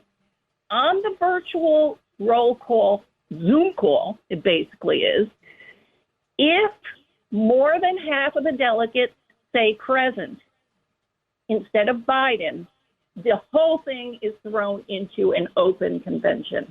This is now being looked at as something that is possible. Even in the ABC report, they're saying, well, it's unlikely. But they're actually looking at what would be necessary. And I have been saying all along, that's exactly what's going to happen. There is a mechanism, all of what you've been heard before, it's not possible, the ballot access, et cetera, the deadlines. They have rules and bylaws that acknowledge this could happen. They would have to probably play along, tweak some of the bylaws, but that has never stopped them before. So there is a mechanism, and I think it's increasingly likely because of what you said, that the gearing up of not only the media, but what is most important is the Democrat elected officials. And so you have, as I have mentioned to you, in our text, I said the negotiations are taking place right now. Biden is saying, I have the money. Kamala is saying, I have the race card. And Obama behind the scenes says, I have the media. And the media is what is driving a lot of this. So we're having, a lot of people are going to be saying, name your price. What do we need to do to get you on board? We have to get Joe Biden out. And I think it's increasingly likely that'll be very, very soon. All right. What about this business with the protection that the media has given Joe Biden all these years? Well, I wanted to point out a July 4th piece in New York Magazine, which everyone, of course, they do these huge news drops when no one's paying attention. Everyone was at their barbecues or were lighting their firecrackers on their heads or whatever. But New York Magazine, the reporter, and I'm not trying to insult her, I don't know how to pronounce her name. Her name is Olivia Nuzzi. And if you know any Italian, you know the two Z's together, like in pizza, are pronounced as a TS. So it would be Olivia Nuzzi, I think is how it's pronounced. She wrote a piece called The Conspiracy of Silence to Protect Joe Biden. And it dropped on July 4th, and she details all of the information she has had since at least January of official Democrats and the media behind the scenes pointing out all the things we're saying, that Biden isn't going to make it even to the election. All it's called, as she said, it's been a dark family secret. And so she has been, quote unquote, researching this and getting her notes together since at least January, including an episode which she experienced herself in April at the White House Correspondents' Dinner, where she went to shake Biden's hand, and listen to what she said. I tried to make eye contact, but it was like his eyes, though open, were not on. Biden didn't recognize her. She has been the White House correspondent for years, and he said to her, "And what's your name?" And she said, looking at him, she said the way his face was, there was something off about it. She said it looked like something not of this earth. The way Biden looked to her, he didn't even look human. And afterwards, she had a talk with the reporters who were betting with each other what percent dead he is. Is it 40% dead today? Is it 50% dead? And so this has been the conversation behind the scenes, and she is just now talking about it. And she was her deadline was before the debate. New York Magazine wanted this piece to come out before the debate, and she said she just needed a little more research. And now that it's safe, now that the entire media and the Democrat Party is talking about Biden's obvious decline, now she comes out with a piece. And so she is taking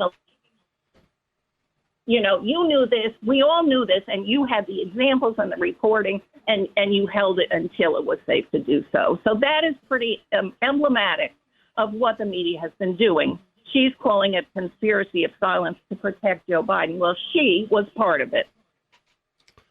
Wow. Let's talk about this 2025 project. Of course, I played the soundbite, and if I have time, I'll do it again. Don't know whether we have time of the PMSNBC person, Joy Reid, going on and on about Hitler and the 2025, Project 2025. Donald Trump came out and pretty much disavowed Project 2025. I don't know anything about this. This is not me, and this is after Kevin Roberts, Dr. Roberts, who we've had on the show before, said there will be a second American revolution, and it will be nonviolent if the left allows that, but things are changing and all this. So what's the big deal with Project 2025? Why the hysteria over it from the left? Well, as usual, instead of the left and the Democrat Party running against the actual candidate, they are running against something that they can distract the entire party for, and they have latched onto this. Now, I only started hearing about Project 2025 about 2 weeks ago, but this has been bubbling up on the left for months and months, and this is what they're going to run on, no matter who their nominee is, or they're going to try. They're going to try and connect Trump with this all of their caricatures of this Heritage Project, basically getting ready for the transition to any conservative president, how they should staff the transition, et cetera, et cetera. And they have a lot of their, conservative ideas about the culture in there, which Trump does not have. And he is basically pointing out, I have my Agenda 47. If you want to know what my policies are and what I think, look at Agenda 47, where I lay it all out. So I'm glad finally yesterday he recognized that they are basically going to try and hang this thing, which isn't his, around his neck, or their caricature of it. But the fear and the hysteria among ordinary liberal voters has been ginned up. They have combined this idea that it's going to be a Christian theocracy, including forced births. That's their word. People are going to be women are going to be forced to have babies. This is the thing. And they have combined that with the immunity decision of SCOTUS on July 1st.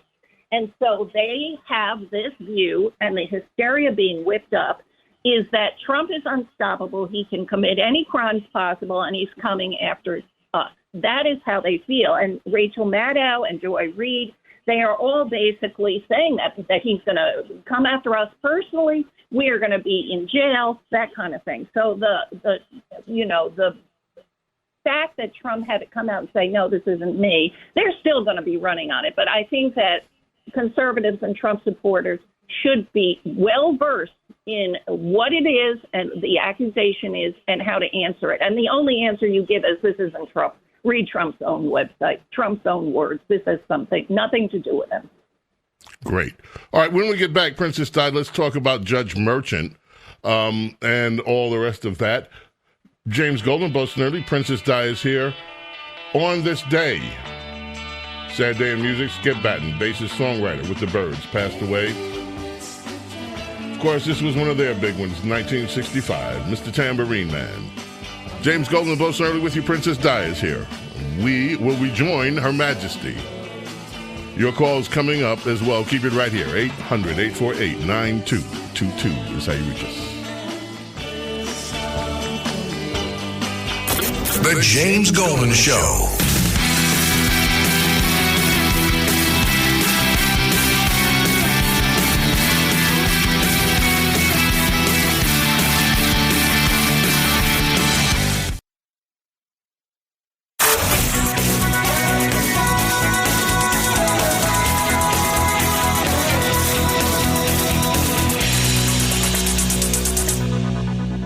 The James Golden Show. It's politics, but theater of the mind with James Golden, a.k.a. Bo Snerdley.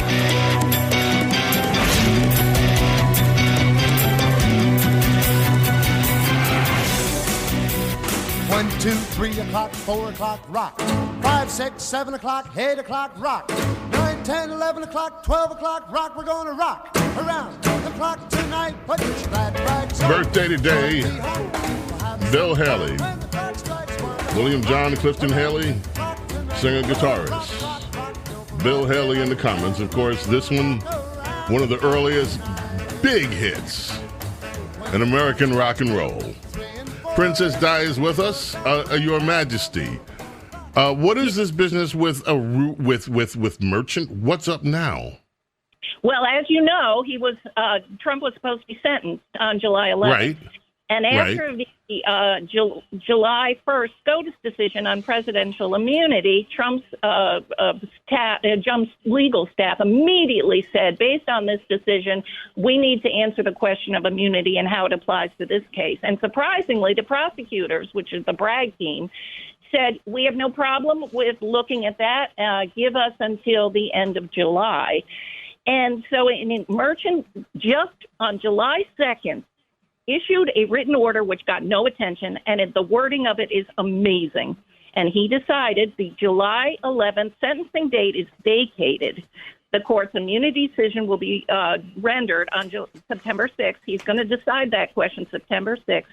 And the matter is adjourned to September 18th at 10 a.m. for the imposition of sentence if such is still necessary. Or other proceedings. So he is saying, okay, I will decide the immunity question, and if it applies to this trial on the 6th of September, and I will render a sentence if such is necessary, or other proceedings, which means there's a chance that he's going to dismiss the entire thing. John Roberts wrote, first of all, you can't use official acts as evidence, which they did in this trial. Second of all, you have to answer the immunity question first in the lower court. So that has put the brakes on. This is the only supposed conviction. It's not really been sentenced, so it's not a conviction that Trump has had. And it may be absolutely wiped clean. And this little sentence he put out there is, huge. It's a bombshell, and no one really noticed, where he basically said, if we still need to have a sentence imposed, so to me, that is the next question, whether or not all the cases, because the other three are going away based on the SCOTUS decision, if that one will too. That is amazing. This bit about the evidence. See, I had not even in the coverage of that I read, none of them pointed out that the evidence that was used some of it could fall under Yes. this immunity decision. So Yes. that is huge. It is huge. And the fact that Judge Juan Merchant recognizes that this could affect the ultimate outcome is why he said what he said, if such is necessary. In other words, there may be no sentence at all. Well, Princess Diana, thank you, as always, a wealth of information. And, I would just like to make note that the limited crow that I eat is plant-based crow. Okay. It is not, yes, plant-based crow only, Okay, and well, in very, very all small I'm saying- portions. Here's how you eat crow, one bite at a time. Thank you, Princess Di. Your calls are coming up 800-848-9222. James Golden here with you, Bo Snerdley.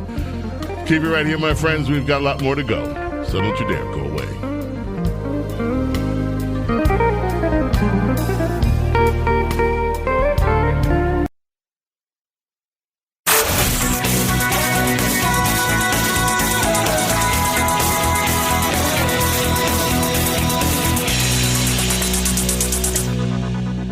The James Golden Show. It's politics, but theater of the mind with James Golden, a.k.a. Bo Snerdley.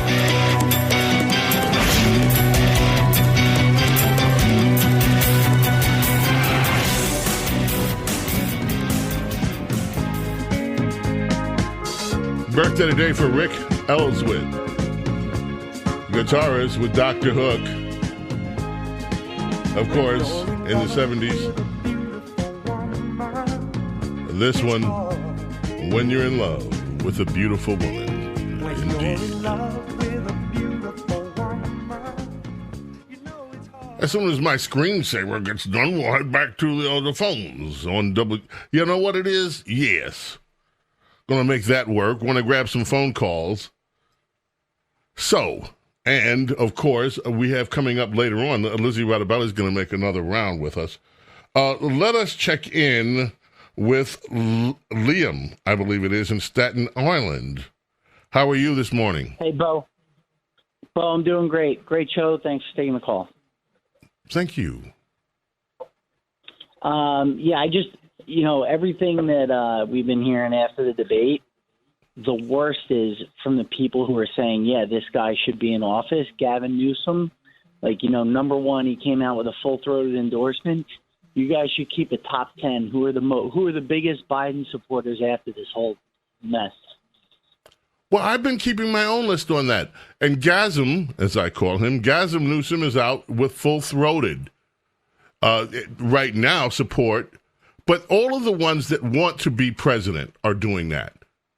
Gretchen out of Michigan, the woman that really, I don't understand Michigan at all. You have a state that has suffered under this woman so badly, and yet she is one of the Democrats' rising stars, this Gretchen Whitmer woman. Gazem, the same thing. California is turning into a third world country. I read the story, what happened in Oakland. 100 people show up at a gas station to loot it. 9 hours later, the cops show up. 9 hours. They ransacked this entire business. 100 people. And 9 hours later. And California is a mess in terms of the price increases, et cetera, et cetera. So it's a very strange dilemma. You just reminded me of a story, by the way. I don't know what you said that triggered it. There is a story that I have to find in the massive, massive stacks of stuff. Oh, and there's something else, too. If you're not following what's going on over in the UK across the pond, we have to spend some time with that. I'm looking for the right person. Is there any, I have a call coming in right now. Is there any international news regarding the U.S.? What is going on in two different European theaters? Over in England, the UK, United Kingdom, and in France. These are massive stories that are going to change our relationship one way or another with both countries. you have this guy, Keir Starmer, who is now the new PM. That didn't take long. And Macron's call for snap elections have backfired. Now, France could end up in gridlock like we have never seen before. But there are other issues that are happening internationally. But what you triggered me, Liam, and I don't know what you said that did this, is a story out of Philadelphia this week. Union sues Philadelphia over requirement that city workers return to the office full time. Yeah, yes, it is bizarre. A union that represents thousands of Philadelphia city employees asked the judge this past Tuesday to block the mayor's requirement that they return full-time to their offices as of January 15th. The lawsuit, filed by District 47 of the American Federation of State, County, and Municipal Employees, claims that the mandate violates its contract and will harm city workers. 6,000 administrative and supervisory employees have also filed unfair practices. So, in Philadelphia, we are now being told that if the government workers actually have to work in the office, it is harmful. And they're suing. The union is suing the city so that their workers don't have to show up at work. Also, the National Education Staff Organizations announced yesterday that it is going on strike. Now, think about this. The NEA is the biggest teachers union. Inside that union, apparently, they have another union. Inside the union. A union inside the union for the staff. And the staff says they're going on strike because the NEA has not bargained with them properly over wage theft and failing to provide information about outsourcing their jobs. So they're filing complaints. They're going on strike against the NEA. And this caused Joe Biden to cancel a speech that he was supposed to make to the NEA because he doesn't want to cross the picket line of the NEA union that's suing the NEA union. It gets amazing. Okay, this one I briefly touched on yesterday. Have you ever shopped at Big Lots? Big Lots is a liquidator. I remember when Big Lots first came on the scene. My dad used to shop at Big Lots. They were like, everybody was raving, yeah, Big Lots, Big Lots. They were a liquidator. And they grew and they grew and they grew. Through all of the economic ups and downs over the last how many years, they have grown and grown. Well, Big Lots is telling financial regulators they might not have it to continue. They might have to close the stores and go bankrupt. Columbus, Ohio chains has seen its earnings fall. They lost $132 million in the first 3 months of 2024. So, the liquidator is now thinking about liquidating. I guess the liquidator will have to sell his stuff to other liquidators. This is the Biden economy in a nutshell. Even the liquidators can't stay liquid.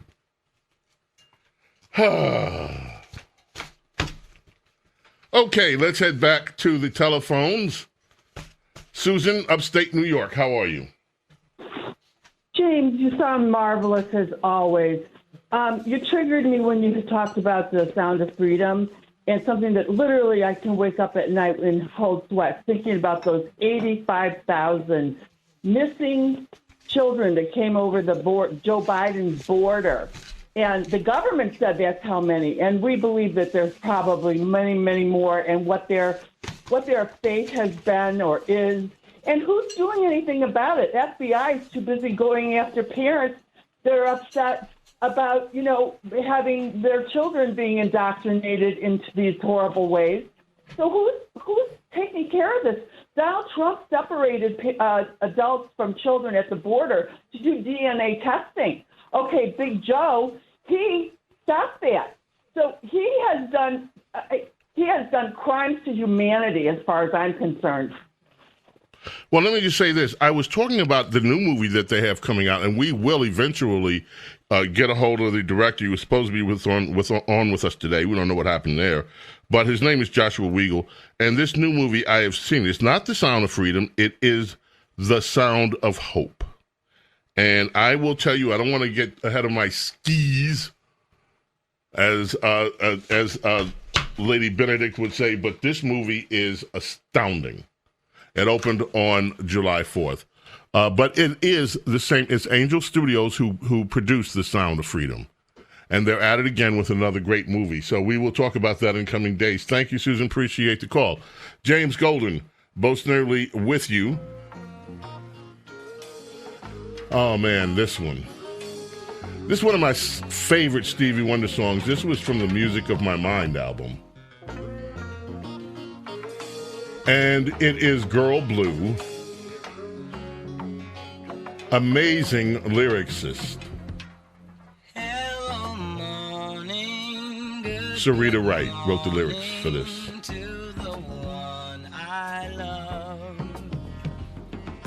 Crystal ringlets paint a picture of a gold sunrise. 2004, Sarita Wright passed away.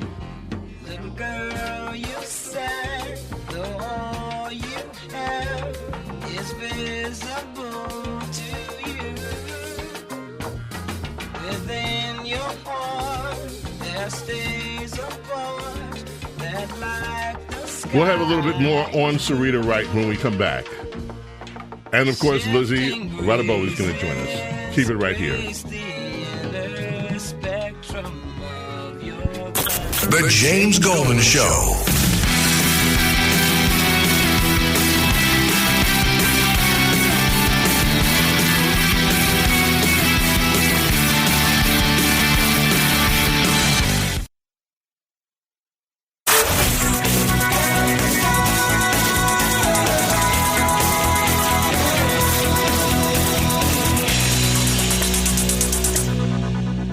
The James Golden Show. It's politics, but theater of the mind with James Golden, a.k.a. Bo Snerdley.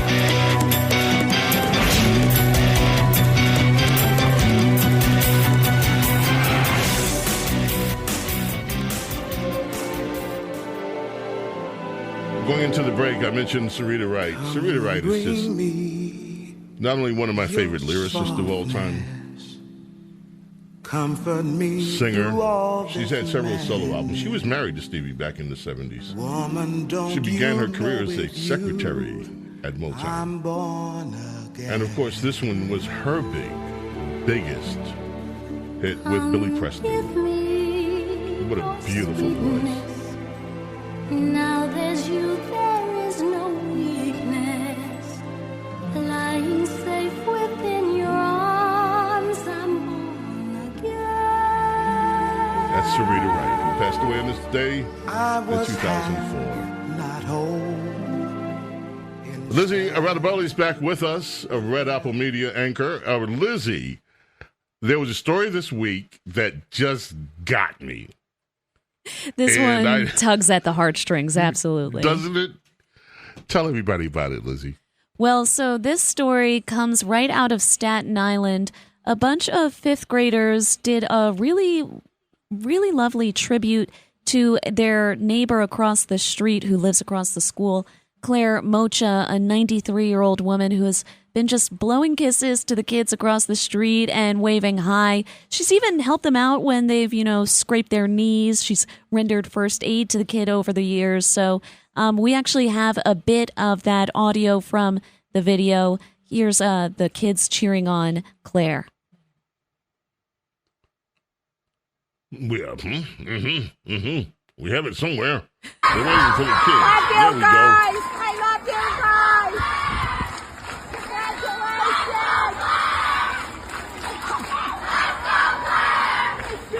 Claire, we love you. We love you so much. The fifth graders were all looking for you. They wanted to see you off. They're going to middle school. They're graduating. Wow. So the 5th grade class at this school, they have a traditional, what they call the clap-out ceremony. This year they decided that their clap-out would be to Claire. We love Claire, the woman across the street. She's 93 years old. She said that she was, she started just looking out the window after her husband passed away and just watching the kids when she was lonely. And she started waving to them, blowing kisses, and one thing grew to another. And she created a bond, apparently, with this entire 5th grade class. They used their last day of school to just... That's amazing. I'm getting a little teary about it. It's just so sweet. Yeah, they called her great grandma, which it's kind of crazy because she actually has no grandkids of her own, sadly. She does have 3 grown sons, but I guess they don't have any children of their own yet to give her that satisfaction of being a grandma. But she gets that. She lives vicariously through the kids across the street at the school. Yeah, she started sitting by the window so she could watch these students go to and from classes. She says after her husband passed away, she was very lonely, and that's what she did. She sat by the window and looked out. One day, she started waving at the children and never stopped. And from waving at the children, the entire 5th grade class at this school, this is what they gave. Let's hear that one more time. Their clap out for 93-year-old Claire. Love you guys. I love you guys. Congratulations. Claire, sweet, right? We love you. We love you so much. The 5th graders were all looking for you. They wanted to see you off. They're going to middle school. They're graduating. Yeah, we even have more audio from that video.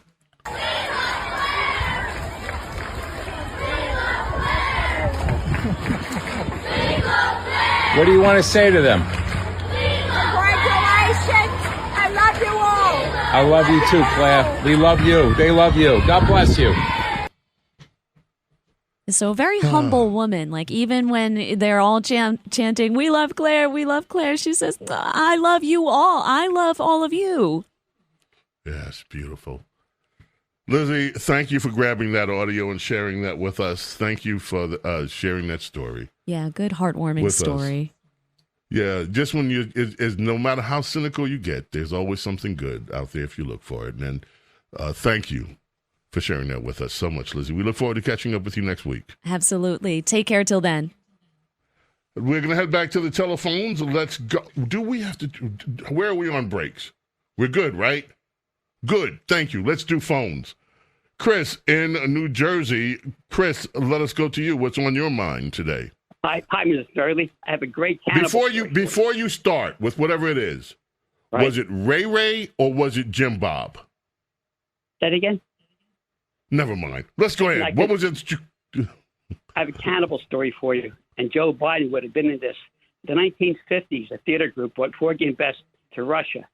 And in Leningrad, they had the play going on, and the Russians couldn't figure it out. And when somebody got killed in a crap game, the widow started singing, "My man's gone now." And the Russian jumped up and said, "I know. They're going to eat him." I don't know what made you bring that up today, but... Well, I'm a Truman Capote. I was reading that, and he talked about the cannibal stuff. I thought of Joe Biden. And I said, I wanted to share it with someone. There's the Joe Biden link. His uncle, the cannibals. Thank you for that, Chris. John in Bergen. John, how are you? Welcome. James, how are you? Great. Good morning. I just want to ask you, when do you think the Democrats decided not to have a primary this year? Because they never intended to run Joe. So for the 3rd election in a row, if you think about it, in 2016, they screwed Bernie. In 2020, they coalesced in South Carolina around Joe when he wasn't the clear leader. And now in 2024, they're going to run and pick their candidate at the convention. That's what it's most likely looking like. What do you think about that the Democrats refuse to let their own people choose their candidates? Well, Democrats are Democrats. Look, they don't... The ends for Democrats always justify the means, right? And so nothing that they do really surprised me. And it is a party where power over principle is the operating system. So nothing they do surprises me. It's not just them that they want to exclude from it. Look at what they've done to Robert Kennedy Jr. These guys always talk about democracy, democracy this, democracy that, threat to democracy this. And what they do is practice anything but. They want to close it down and take out any opposition to them. That's who they are. They don't surprise me. John, that's what I think of it. Julie in New Jersey, how are you? Welcome, Julie. Hi, good morning. I'm just wondering, Biden's met with some leaders, European leaders and so forth. Is there anything in the news, in the European news, of what some of the leaders say about Biden's behavior or any yes, there has been. Oh, yes, there has been. Mm-hmm. Oh, yes. When he came back from that G7 conference, there were European leaders there that were questioned about it. And some of them said that Joe Biden was lucid during some of it, but that he did wander off in terms of thoughts in other portions, but it was downplayed. Because remember, this is when the White House was busy trying to tamp down the videos that the world saw of the photo op afterwards, where Joe Biden wandered off. And they told us that we should not believe our own eyes. We should not believe what we saw on video. That it was that what we saw wasn't the truth. So, it's there was a lot of, look, these problems that Joe Biden is having are well known. They're known to leaders around the world. They were known to our press corps. The only people that didn't know were the people that follow the mainstream media and think that what they're reading is the truth. In other words, the people that elected Joe Biden, the left, they don't tell the truth to their own people. Everyone on the right has been talking about the cognitive issues that Biden has had for his entire term. For these people now, AP, all the others, we're surprised. Oh, goodness. Did we overlook it? They know that they overlooked it. And they know that others see. Princess Diana just talked about this reaction from a reporter who got the blank look. Joe Biden didn't even know who she was. She's been covering him for years. And she wouldn't print the story until now. Woodward came out the other day and talked about how the fact that people knew things. Mr. Investigative Reporter from Watergate. They all have known, and they've been lying to America and the world the entire Biden presidency. They are not to be trusted. Well, on that happy note, we'll have to depart. May God bless each and every single one of you, your families, your loved ones. Love and gratitude, my friends, for you being here with me and allowing me to be with you. Tell your friends about this show. God willing, we'll be back. See you next time. Bye. This is Greg Kelly for Priority Gold. What does it mean to be America's precious metals dealer? It means that you're in touch with the hearts and minds of those who love this country, value our freedom, and want to protect the future. Priority Gold is that precious metals dealer. They've helped thousands of Americans back their retirement with solid gold and silver. Call Priority Gold at 888-506-6439. Receive free shipping, free storage, a free investment guide, and one of the best purchase experiences in the industry. Call now or go to PriorityGold.com.